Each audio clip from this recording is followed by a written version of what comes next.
I'm going to cheat. I know this is supposed to be a competition about tall tales, but I'm just going to tell you an anecdote. And you might be annoyed by that, but I have my principles, and I feel that I need to raise your awareness about certain issues. So I'm going to use my position here tonight to do so. A few weeks ago, I was at my cousin's wedding.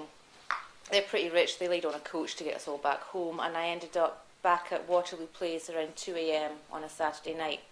I live down in Leith. The N22 had sailed past, so I'd missed that. Walked down a wee bit, got to the taxi rank queue outside the playhouse. It looked long and aggressive, so I decided just to walk home.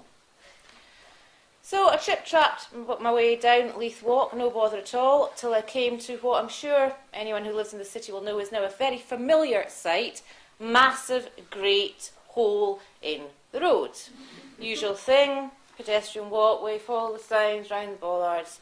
So off I went, round, turn right, walking along, no bother, and then a massive hairy arm came out of a doorway and floored me. It was a troll. Now this came as no great surprise to me. The way that the council have been churning up our city for years now in random places, a new place every week, it was just a matter of time before a troll-related incident was going to occur. It hurts me that you're laughing. This one was only about that high, female, and she was in considerable distress, I'll have you know. She'd been crying. Her big, massive clawed paws, they were trembling. Her nostrils were flared with distress. She was clothed, which surprised me. She had on a pair of skin-tight leggings hauled over her hairy haunches and "Look, don't touch" in glittery writing, sort of stretched across her pendulous belly. She'd put them on back to front. And she also had a luminous pink vest top which said "Babe," and she'd half managed to get herself into this. And I realised that she was really quite frightened, and what had happened was she'd been struggling into these clothes when her arm had come out. She hadn't meant to hurt me. In fact, she was cowering. She thought I was going to hurt her. So I did my best to reassure her, calm her down, let her know I meant her no harm, and I asked her what on earth she was doing there. Well, it turns out that this particular type of troll is normally invisible. They can come up and have their fun above ground anytime they want. But having her hole continuously destroyed and disrupted by screaming drills and aggressive diggers, she started off up at Shandwick Place, she'd made her way down through Edinburgh, and the stress, you know how when we get very stressed we sometimes turn red? Well, with this troll, the stress had created visibility. It started slowly, but eventually she ended up completely visible. Stress-induced visibility. She'd done her best to cover herself in mud, and she had cowered in a little corner, waiting for the workmen to leave that night, and then she'd clambered out of the hole, made her way down to Great Junction Street, broken into a shop. The alarm went off, but it's Leith, so it doesn't matter. And she had time to choose some selected items of clothing, had scurried off into a doorway to put them on, and that's when, where we get to. That's where I'd come in. "No, what do you do?" she said. Well, I did my best to calm her down. I said, "Well, have you been above ground before?" She said, "Yes, but only when invisible." I said, "Okay, wait. I live nearby. Let's get you home." Because she was trembling. She was in a right state. So I got her to my house, and I gave her a cup of chamomile tea. She didn't have the manual dexterity for a teacup, so I gave it to her in a saucepan. And I sat her down and I said I'd do my best to help, but would she mind in return just telling me a bit about her life? To be honest, I felt sorry for her.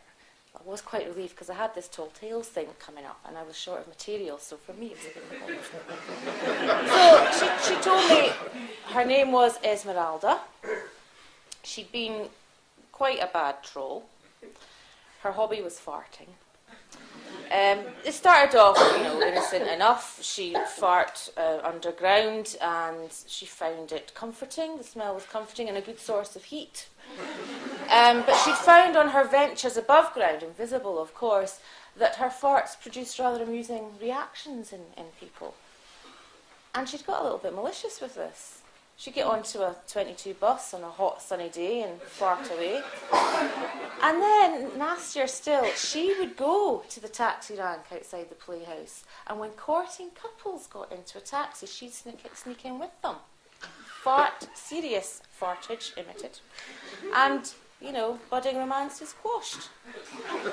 I felt like chastising her, the love that she may have prevented from ever happening, but I didn't want her to feel censored, and as I said, meeting a troll is gold dust to a storyteller. So that was all fine. But so she said, "Well, look, can I stay here?" And then she farted. Now she didn't have any control over it anymore. It wasn't a choice. It was again induced by stress, and the stench was atrocious.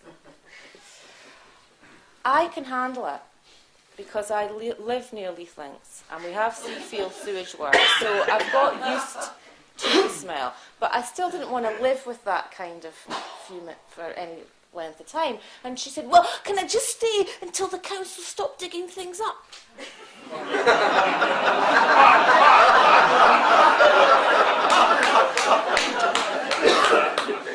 I did my best to gently explain that was never going to happen. I told her that the people of the city, they used to believe it might. She said, "Well, why won't it?" And I said, "Well, we've stopped asking why."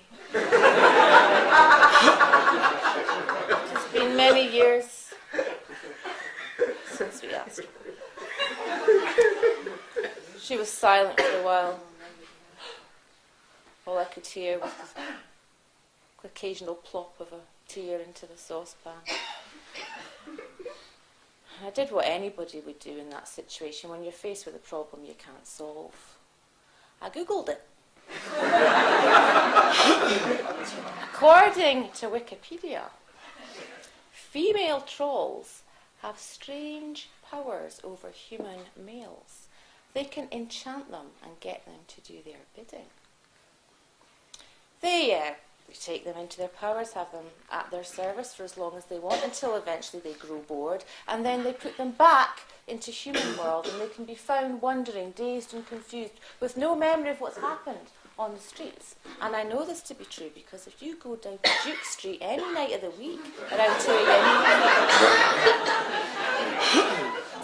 So for that evening, I made her comfortable in my garden sheds, and the next day I went out and bought industrial quantities of imac, and got back, versed her in appropriate chat-up lines. We used all the wax up. We just about got all the hairs off, not quite, but we waxed her. We got her leggings on the right way round, and I gave her some beer money, and I took her down to Duke Street, the Duke's Head pub, right? Just near enough to closing time for people to be drunk enough to not quite know the difference, which isn't that difficult in Duke Street anyway. And I just waited outside the door to Tesco, pretended I was texting, and just waited to watch. And I could see through the window that it didn't take her long to find a mate. Well, they staggered out, and I thought, brilliant, she's found someone, she'll be fine. When he lurched forward and a Vesuvius of vomit erupted from his mouth, bounced off the pavement. Some of it got caught. We'd run out of him before we got to her ankle. Some chunks of it got caught in her ankle hairs. It was horrible. But she still, give her due, she stood there, still game, And then he said the word, Jesus! Can't say that word to a troll. Anything holy is anathema to them. She shrieked and ran all the way back to my house. All I could do was follow. So we sat there, and we had to think what could be done, what on earth could be done. And it was while I was hosing down her legs in the bath, and we both had an epiphany. Seafield sewage works. Mm-hmm. The smell would comfort her. And there's no security, because who want to break in? So before the sun came up, we sneaked down to Seafield, we got her in, and that's where she is now, permanently happy. And slowly her visibility, her invisibility is returning. She's got invisibility in one nostril and both legs and half an eyebrow. And she's going to be fine. But I ask you, what about all the other trolls out there? Start asking, start demanding, start petitioning again. Thank you.